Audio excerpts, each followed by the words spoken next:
Assalamu alaikum students. Bismillahirrahmanirrahim. Today we are going to study Ibsen's feminism. Henrik Ibsen का feminism कहते किसे हैं? मतलब औरतों के हकूक़ के लिए लड़ना, औरतों के हक़ में बात करना। तो हेनरिक एप्सन जो है ना बहुत बड़ा फेमिनिस्ट रहा है। तो स्टार्ट करते हैं अपना question. The term feminism the advocacy of women's rights equal to man. कि टर्म फेमिनिज़म का मतलब ये है कि औरतों के हकूक़ के लिए आवाज़ उठाई जाए कि उनको मर्दों के बराबर हकूक़ मिले। Later 19th and early 20th century is filled with female characters and problems of their identity. कि लेटर 19 और अर्ली 20th सेंचुरी जो थी ना, इसमें औरतों को अपनी पहचान के लिए जो थी ना बहुत सी मुश्किलात का सामना करना पड़ा था। And their role in the society, और उनका जो सोसाइटी में रोल था या जो राइट थे वो उनको नहीं थे मिल रहे। Growing economic pressures made it increasingly difficult for the middle class family to provide their unmarried daughters at home. On the other hand, neither law or nor social norms allow these women to choose an honorable profession according to their own choice। अब क्या था कि यानी जो मुआशरे का pressure था वो इतना बढ़ता जा रहा था कि मिडिल क्लास फैमिलीज़ के लिए बहुत मुश्किल हो गया था कि वो अपनी बेटियों की शादियां कैसे करें या उनको घर में कैसे बिठा के रखें। और दूसरा जो था ना, वो उन औरतों को जो था एक और कोई भी ऑनरेबल, कोई भी इज़्ज़तदार पेशा जो था उसको अडॉप्ट करने की इजाज़त नहीं थी। और उनको रोकने के लिए वहाँ पे यानी कोई कानून वगैरह नहीं थे, यानी कोई भी उनके हक़ में जो था आवाज़ उठाने वाला नहीं था। They were weaker of the weakest and exploited of the exploited. मतलब वो जो थी वो कमज़ोर से कमज़ोर तर समझी जाती थी, और उनको जो था कहीं पे भी जो था उनके हक़ नहीं थे मिलते। Henrik Ibsen was a widely travelled and well read man. Henrik Ibsen जो है ना, उसने बहुत सी जगह के ट्रैवल कर रखे थे और काफ़ी पढ़ा लिखा आदमी था। He was fully aware of the social development of his time. वो अपने मुआशरे की, अपने एज की, अपने ज़माने की सोशल डेवलपमेंट से अच्छी तरह वाकिफ़ था। He has variously been interpreted as being a socialist, humanist and feminist. उसको जो है ना वो सोशलिस्ट के नाम से भी जाना जाता है। ह्यूमनिस्ट मतलब जो इंसानियत के लिए हक में बात करता है, और फेमिनिस्ट के नाम से भी जाना जाता है। Most of his place show that his tilt was towards feminism. बहुत से उसके प्लेस से हमें ये पता चलता है कि उसका ज़्यादा जो इंटरेस्ट है वो फेमिनिज्म की तरफ है। एंड समहाउ और the other he was associated with the movement of feminism. और वो जो फेमिनिज्म की जो मूवमेंट थी, तहरीक थी, उसमें भी शामिल रहा है। तो ही himself vehemently denied to be a feminist, yet many critics such as Eleanor Fuckes and John Templeton convincingly shown that Ibsen was at least sympathetic with the movement raised in the favor of women। अब वो Ibsen का खुद का ये मानना था कि उसने इस बात से इनकार कर दिया था कि वो एक फेमिनिस्ट नहीं है, लेकिन कुछ क्रिटिक्स ऐसे थे, उन्होंने जो था ये साबित किया था कि यानी वो फेमिनिस्ट है या नहीं है, लेकिन उसे जो है ना औरतों के साथ, औरतों की तहरीक के साथ जो है वो काफ़ी हमदर्दी है। As he try to highlight and redefine the role of women in the society through his play. तो इसलिए उसने अपने प्लेस के ज़रिए, अपने ड्रामास के ज़रिए जो है औरतों के हकूक़ की, औरतों के किरदार की मुआशरे में जो है वो बयान कशी करने की कोशिश की है। His film female characters like Lona Hessel, Nora Helmer, Helene Alving, Ellida वेगल and Hedda Gabler express different kinds of social, economical and psychological problem of women in Ibsen's time. के इब्सन के ज़माने में ये सारी जो वुमेन थी, हेडा Gabler के बारे में तो हमने पढ़ लिया, दूसरी वुमेन जो है वो दूसरे ड्रामा से बिलोंग करती हैं, वो हमारे सिलेबस में नहीं है।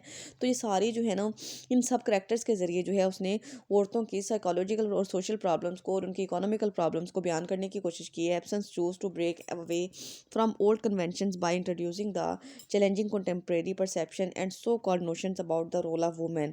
अब क्या है कि उसने वहाँ के जो वुमेन थी, वहाँ की जो औरतें थी, उनके हर तरह के इश्यूज़ को जो है वो उनको उनके उनको उनके हक़ दिलवाने की कोशिश की है। उनके जो है ना दूसरे लोगों के उनके बारे में माइंड चेंज करने की कोशिश किया। The institution of hard and narrow Victorian convention about women role, identity crisis, purposelessness and boredom face by women in his times. मतलब यानी वहाँ की औरतों को काफ़ी तरह के मिसाइल का सामना था ना, कि कहीं तो जो उनको अपने हक़ाइक़ नहीं थे मिलते, कहीं उनको उनकी पहचान नहीं थी मिलते।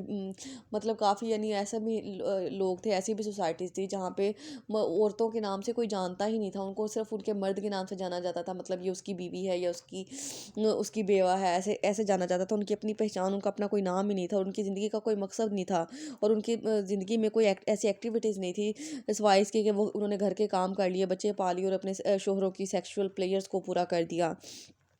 They were forced to choose marriage, motherhood, domestic chores, health and caring for their husband. अब क्या था कि उनकी ज़िंदगी का मकसद बस ये था कि उन्होंने शादी करनी है, बच्चे पालने हैं, घर के काम करने हैं और जो है ना अपने शोहरों का ख्याल रखना है और उनकी ज़रूरियात पूरी करनी है। इन 1912 while addressing a conference Ibsen said, 1912 में जब हेनरी कैप्सन जो थे कॉन्फ्रेंस से खिताब कर रहे थे, उन्होंने कहा, a woman can not be her self in the society of the present day which is an exclusively masculine society. वो कहते हैं कि आज के इस माशरे में औरत कभी भी अपना नाम नहीं कमा सकती, औरत को कभी भी उसके हक नहीं मिल सकते, जहाँ पे सारा जो जोर है वो ही मस्कुलाइन का है, मतलब मेल का है। With laws formed by man, जहाँ पे सारे कानून जो है वो मर्द के हक में होते हैं। विद जुडिशियल सिस्टम, जहाँ का कानून जो है जुडिशियल सिस्टम है वो भी मर्द के हक में होता है। दैट जजेस feminine conduct from a masculine point of view, जहाँ पे फेमिनाइन अगर यानी कोई फीमेल जज भी होती है ना, तो वो भी जो फैसला करती है वो मेल के पॉइंट ऑफ व्यू से करती है, मेल को जो है वो ज़्यादा प्रेफरेंस दी जाती है। The extent to which Ibsen sympathise with female is still debatable issue. अब जिस तरह से उसने हमदर्दी की है औरतों के साथ, फीमेल के साथ, जिस हद तक उसने की है वो आज तक जो है वो डिबेटेबल रहा है, आज तक उस पर बहस चल रही है। But his profound insight into female mind, his deep understanding of the nature and mental disposition of women folk echo in her female protagonist. लेकिन क्या है कि उसने उसे जो है औरतों की नेचर के बारे में बहुत अच्छे से पता है। उसने उसको औरतों के बारे में जितना भी नॉलेज है, जितनी भी उसकी अंडरस्टैंडिंग है, उसने वो सारी पोजीशन, सारी चीज़ें जो है ना अपनी प्रोटैगनिस्ट के ज़रिए, अपनी फीमेल हीरोइन के ज़रिए जो है बयान की हैं। Hedda Gabler is a treatment of testament of his art. Testament कहते हैं मतलब उसका जो वो नॉलेज का ज़हीरा होता है, या फिर उसका कह लेना उसका अपना ऑब्जर्वेशन होता है। वो मतलब उसकी आर्ट की जो है ना वो मुंह बोलती तस्वीर है। Hedda is a quintness sorry quintessence of social restriction impose on women. Hedda जो है ऐसी वुमेन को, ऐसी औरत को शो करती है जिसपे बहुत सी माशरती पाबंदियाँ लगाई जाती हैं। She suffers from the identity crisis faced by the women during the transitional time. मतलब उस ज़माने में औरतों को आइडेंटिटी क्राइसिस का अपनी पहचान का बहुत सामना करना पड़ता था ना। मतलब उसका नाम तो हेडा गैबलर होता है, लेकिन इस ड्रामों में बाद में उसको मिसेस टेस्मन कह के बुला रहे होते हैं सारे। She has been brought up by a privileged father in the Nogarian upper class and he has been enjoying shooting, riding and hunting। अब उसकी जो परवरिश थी वो उसके फादर ने की थी, जो कि खुद एक जनरल थे, बहुत अमीर फैमिली से उसका ताल्लुक था जो, और उसके फादर ने उसको शूटिंग, राइडिंग, हंटिंग सब कुछ सिखाया था। She has been granted with masculine layer and taste. अब उसकी जब उसके फादर ने परवरिश की थी, उसकी लाइफ में मदर नहीं थी या फिर मदर का कोई रोल नहीं था, तो उसकी जो परवरिश थी वो भी लड़कों की तरह हुई थी। और उसके सारे जो टेस्ट थे, उसकी सारी जो आदतें थी, सारी जो उसके हॉबीज़ थी ना वो मेल वाली थी। But not corresponding responsibility are useful education and training for a woman. और लेकिन उसकी ज़िंदगी में कोई भी जो घरेलू औरतों वाली बात होती है, या फिर जो एक औरत की ट्रेनिंग की जाती है ना, जैसे हमारी माएँ हमें घर के काम करना सिखाती हैं कि आप लोगों की शादी हो जानी है तो आपने अगले घर में जाके ये काम करने हैं, ऐसी कोई भी चीज़ उसको नहीं थी सिखाई गई। The role of Hedda's mother is completely absent from the narrative. अब इस पूरे ड्रामा को हमने पढ़ा है, इसकी टेक्स्ट हमने पढ़ी है, तो हमें कहीं पे भी उसकी मदर का नाम नहीं नजर आया। तो उसका ये मतलब है कि उसकी मदर जो थी वो नहीं थी। Whether destroyed by the loss of old values or merely by the child birth. वो यानी अब हम अंदाज़ा लगा सकते हैं कि हो सकता है कि उसकी किसी वजह से डेथ हो गई हो, या फिर वो चाइल्ड बर्थ के दौरान उसकी डेथ हो गई। The reason has not been discussed. इस ड्रामा में ये उसकी वजह तो नहीं बयान की गई। There is no one to teach her the specific feminine code of behaviour और एटिकेट्स। अब कोई भी उसके पास या उसके घर में ऐसा कोई पर्सन मौजूद नहीं था जो कि उसको फेमिनाइन क्वालिटी सिखाए या फेमिनाइन जो अदाब होते हैं वो सिखाए। और she is reluctant to face the responsibilities of life, marriage, motherhood and family. और यही वजह थी कि वो ये सारी जो ज़िंदगी की जिम्मेदारियाँ होती हैं, शादी की, बच्चों की, ख़ानदान की, वो सारी चीज़ें उठाने से कासिर थी। In those times women were educated with their marriage perspective and the ideal of the cultivated home maker. उस ज़माने में भी ऐसे होता था, हमारे यहाँ भी ऐसा ही होता है कि लड़कियों को बचपन से ही ये तालीम दी जाती है, उनको घर के काम सिखाए जाते हैं, और उनको जो है इस तरह से तैयार किया जाता है कि वो जब अपने ससुराल में जाएँ, अपने घर में जाए ना, तो उनको घर संभालना है, एक कल्टिवेटेड होम मेकर बनाया जाता है उनको। So keeping in the mind the ultimate goal of a good marriage, both parents and school tending to strongly discourage bookishness, vocational inspiration and career building in the girls. अब क्या है कि यानी उन वो लड़कियों के जो पेरेंट्स होते हैं और जो स्कूल वाले होते हैं ना, वो भी उनको इस तरह की चीज़ें सिखाते हैं कि यानी उनको जो आगे जाके उनकी घरदारी में काम आए, उनके उनके घरेलू हुनर सिखाए जाते हैं, घर के काम सिखाए जाते हैं। मतलब जैसे वो होम इकोनॉमिक्स की बुक पढ़ाई जाती है ना हमारे यहाँ पाकिस्तान में भी।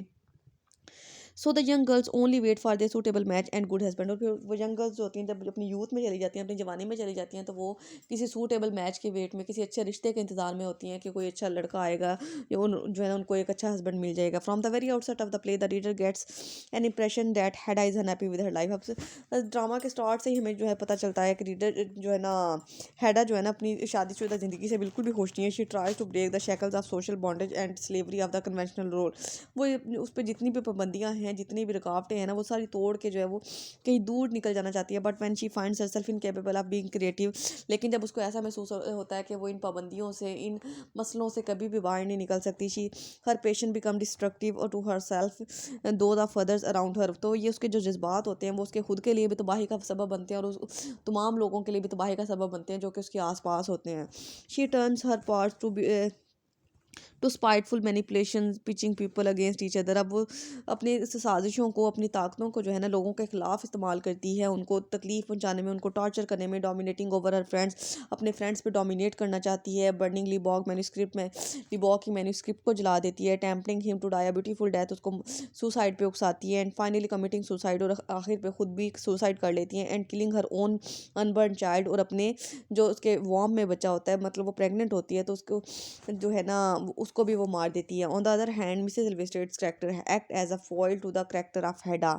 अब दूसरी तरफ मिसेस एल्वेस्टेड का जो कैरेक्टर है ना वो उसका बिल्कुल उल्ट है। Unlike Hedda, she is a woman of courage who jumps out of her passionless, loveless marriage and pursues illegally Bog, the man she loves. अब क्या है कि जो हेडा का बिल्कुल उल्ट है, और ये ऐसे बहुत हौसले वाली औरत है और जो है ना अपने जज्बात में नहीं आती। और उसने जो शादी की थी ना उसके मिस्टर एल्विस्टेड के साथ की थी, वो उनकी गवर्नेंस थी, उनके घर पे जो थी काम करती थी।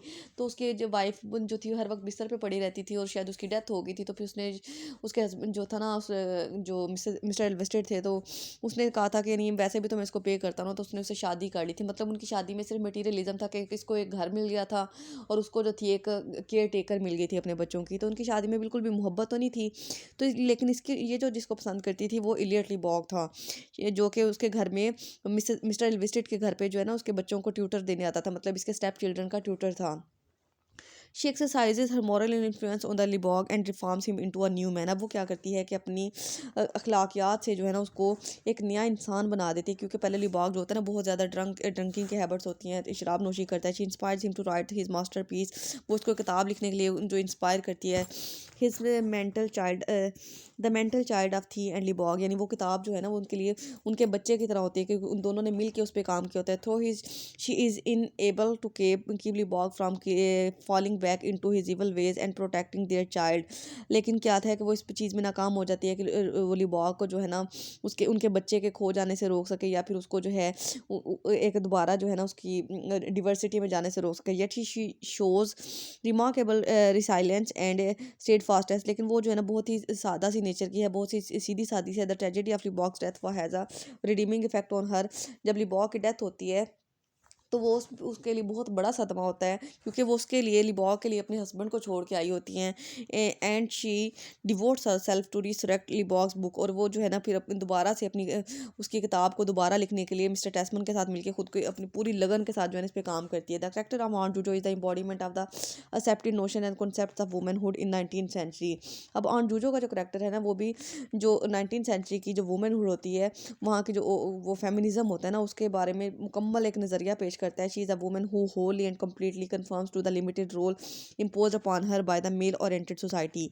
वो भी एक ऐसी फीमेल है जो कि एक मुकम्मल तस्वीर बयान करती है कि यानी जहाँ पे मेल ओरिएंटेड सोसाइटी में जो लोग रहते हैं और वो किस तरह से उन पर रिलाई करते हैं। Aunt Juju does not marry and accepts spinsterhood as her fate. वो यानी वो किसी से शादी नहीं करना चाहती, मतलब किसी वो उसे पता है कि अगर किसी से शादी कर लेगी तो उसे उस पर रिलाई करना पड़ेगा, उस पर डिपेंडेंट होना पड़ेगा। She brings up Tesman and also looks after her an invalid sister aunt Rina. अब क्या है कि वो टेस्टमेंट की भी परवरिश करती है और एक आंट रीना होती है उसकी भी परवरिश करती है। She tends to look after more invalids after the death of Rina. और उसने ये फैसला किया होता है, यह इरादा रखती है कि अगर रीना की डेथ हो जाती है तो उसके बाद वो मजीद इनवैलिड्स को, मजीद जो होंगे ना लोग, उनको जो है उन ब्रॉट अपॉन करेगी, उनकी परवरिश करेगी। She is the most selfless, वो बहुत ज़्यादा जो है खुदगर्ज सेल्फलेस है, human and altruistic character who puts up with Hedda's insult without a word of protest or complaint। कि यानी वो इतनी जो है ना सादा है और इतनी हम्बल नेचर की है कि उसने जो है जब हैडा उसकी इंसल्ट करती है ना, वो हैट वाले मामले में भी और भी काफ़ी जगह पे उसने उसकी इंसल्ट की थी, तो वो उसको जो है बिल्कुल सब्र के साथ कुछ एक शिकायत का एक लफ्ज़ भी ज़ुबान पे लाए बगैर जो है ना बर्दाश्त कर लेती है। Two female characters, Aunt Rina and Mademoiselle Edina, are insignificantly and vaguely portrayed। इसके अलावा दो characters का हमने और पढ़ा है, ये हमें इतना ज़्यादा तो इनका जिक्र नहीं था। They are only alluded to and never really appear in the play। ये दोनों जो है इनका सिर्फ नाम प्ले में लिया गया, लेकिन ये कहीं पे भी स्क्रीन पे अपेयर नहीं होती। And invalid or sick woman character is very common in almost of all of Ibsen play। वो ज़्यादातर जो है ना इब्सन के जितने भी प्लेज होते हैं ना, उसमें वो एक इनवैलिड बीमार औरत का जिक्र ज़रूर करता है। This kind of character shows the miserable plight of the old woman in his time. तो उस करेक्टर के ज़रिए जो है ना वो अपने ज़माने की, अपनी एज की जो बूढ़ी बीमार औरतें होती थी ना, उनकी जो मिजरी थी, उनकी जो काबिल तर्स हालत थी ना, उसको बयान करने की कोशिश करता है। Despite her sickness Aunt Rina needs a pair of socks for Tesman. कि वो इतनी बीमार होने के बावजूद जो आंट रीना होती है ना, वो टेस्मन के लिए उसके सॉक्स का एक जोड़ा बुनती है in order to show her love for him, ताकि वो उससे अपनी मोहब्बत का इजहार कर सके कि उसे कितना प्यार करती है। It demonstrate the hard working role of old women. इसके अलावा ये वहाँ की बूढ़ी औरतों की जो मेहनत होती है ना, उसको भी ज़ाहिर करता है। The character of Mademoiselle Diana is also very pitiable. अब इसका करेक्टर जो है ना वो भी बहुत काबिल तर्स है, in sense as she has been forced to adopt prostitution by the society as the young women of Ibsen's time had no professional choice left with them. इसको जो है ना मजबूर किया जाता है कि यानी प्रोस्टिट्यूट होती है ना, जो तो वाइफ नहीं होती, मतलब ये उनकी जो पार्टी में ये थी, जो जिस पार्टी बैचलर पार्टी में जब वहाँ पे मिस्टर टेस्मन और जज ब्रेक गए थे ना, वहाँ पे ही उनको मिलती है। तो यानी वो तो ये तो वाइफ होती है ना, जैसे हमारे यहाँ आजकल मेहंदियों में वो बुला लिए जाते हैं हिजड़े वगैरह। तो इस तरह से यानी ये उन औरतों को शो करती है कि जिनके पास कोई प्रोफेशन की कोई चॉइस नहीं होती, तो फिर मजबूरन उनको कोई ऐसा फैसला करना पड़ता है, ऐसे प्रोफेशन को अडॉप्ट करना पड़ता है। The character of Diana reminds the reader of Greek mythology as Diana is the same of the goddess of womanhood and chastity. अब ग्रीक मिथोलॉजी में देखा जाए ना, डायना एक प्योर वुमेन का नाम है, जो कि ये हमने उसके में पढ़ा था नावल में, किसी नावल में इसका नाम आता है, पार्ट 1 का नावल है कि वो ना एक बिल्कुल बहुत प्योर वुमेन होती है, बहुत ही पाकीज़ा होती है, बहुत ही अच्छी जो प्रीचर होती है। Ibsen in fact wants to show that in his era young women like Diana are force to lose their honour chastity and womanhood. तो वो हेनरिक इब्सन जो है ना, वो हमें ये बताना चाह रहा है कि उसके ज़माने में जो थी जवान औरतें जो कि बहुत पाकीज़ा होती हैं, बहुत आला मुकाम रखने वाली होती हैं, अपनी इज़्ज़त की हिफाजत करने वाली होती हैं ना, उनको अपने पेट को पालने के लिए ना अपनी इज़्ज़त को खो देना पड़ता है। Bertha, the housemaid, is hardworking and dedicated and loyal nurse who puts her heart and soul to please Hedda, her new mistress। अब बर्था जो है वो उनके घर की मुलाजमा है, हमने इसके बारे में पढ़ा था। वो बहुत मेहनती है और बहुत वफादार नर्स है, जो कि अपनी दिलो जान से जो है ना हैडा की खिदमत करती है, जो कि उनकी न्यू बेगम साहिबा आती है ना, उसकी हर लिहाज से उसको खुश करने की कोशिश करती है। In spite of Ibsen's own insistence that he was not a freedom fighter for feminist rights, he has effectively produced women's play with his female protagonists and characters who defy the prevailing standard of determining female roles and behavior। अब जो Heinrich Ibsen है ना, वो एक freedom fighter है, मतलब औरतों को आज़ादी दिलवाने के हक़ में है, ताकि उन औरतें जो हैं वो अपने आज़ादाना हक़ जो है वो हासिल कर सकें। लेकिन उसके बावजूद उसने अपनी एक फ़ीमेल प्रोटैगनिस्ट जो हैडा गैब्लर का जो करैक्टर क्रिएट किया है ना, वो ऐसा है जिसको हर तरह के यानी इस तरह के फ्रीडम के मामलात का जो है ना सामना है, कि वो आज़ादी चाहती है हर तरह से। No doubt this play truthfully and cogently highlights the miserable plight of the women of Victorian age. तो इस बात में कोई शक नहीं है कि ये जो प्ले है, ये जो ड्रामा है, ये विक्टोरियन एज के औरतों की जो बदहाली थी, उनके जो बुरे हालात थे, उसके बारे में है। It also questions at so called authority and the legitimacy of the male oriented society. ये वहाँ के जो मर्दों की जो डोमिनेशन थी, उनका जो हर बात में आगे होना था, हर बात में उनकी तरजीह थी, हर बात में उनका जो था अपर लेवल था ना, उस पर जो है सवाल उठाता है। This play certainly plays a vital role in convincing the reader that and the world to redefine the role of women in modern society. इस प्ले का मकसद असल में ये है कि वो रीडर्स को, पढ़ने वालों को औरतों के मुकाम के बारे में बता सके कि औरतें जो हैं उनका भी एक सोसाइटी में रोल होता है, वो भी एक अहम किरदार अदा करती हैं, और मॉडर्न सोसाइटी में उनके हकूक़ जो है वो दिलवा सके। इब्सन माइट ये पैराग्राफ आप कंक्लूजन कर लीजिएगा। इब्सन माइट और might not be an extreme adherent to the feminist movement but through his plays he effectively highlighted the plight of women of his time.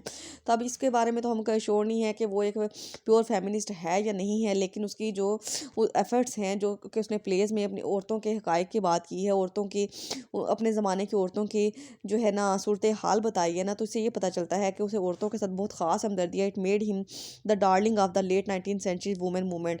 और इसकी इसी ऐसे ड्रामास की वजह से, ऐसे फीमेल कैरेक्टर्स की वजह से जो है ना जो लेट 19th सेंचुरी की जो औरतें हैं ना, उनकी उनकी जो मूवमेंट है, उनकी जो तहरीक है, वहाँ पे बहुत अजीज़ हो गया था, वहाँ पे बहुत ज़्यादा पसंद किया जाने लगा था। Every today even today his plays continue to interest and influence his readers and world for female rights. तो आज भी जो है उसके प्लेस को रीडर जो है इतने ही इंटरेस्ट के साथ पढ़ते हैं, इतना ही उनसे असर लेते हैं, और इतना ही जो है ना वो आज भी असर रखते हैं उसकी बात की, यानी फीमेल को उसके उनके राइट्स मिलने चाहिए, उनके हक मिलने चाहिए, उनको भी आज़ादी मिलनी चाहिए, उनको भी जो है उनका सोसाइटी में अपना रोल होता है, अपना मुकाम होता है, वो ज़रूर मिलना चाहिए।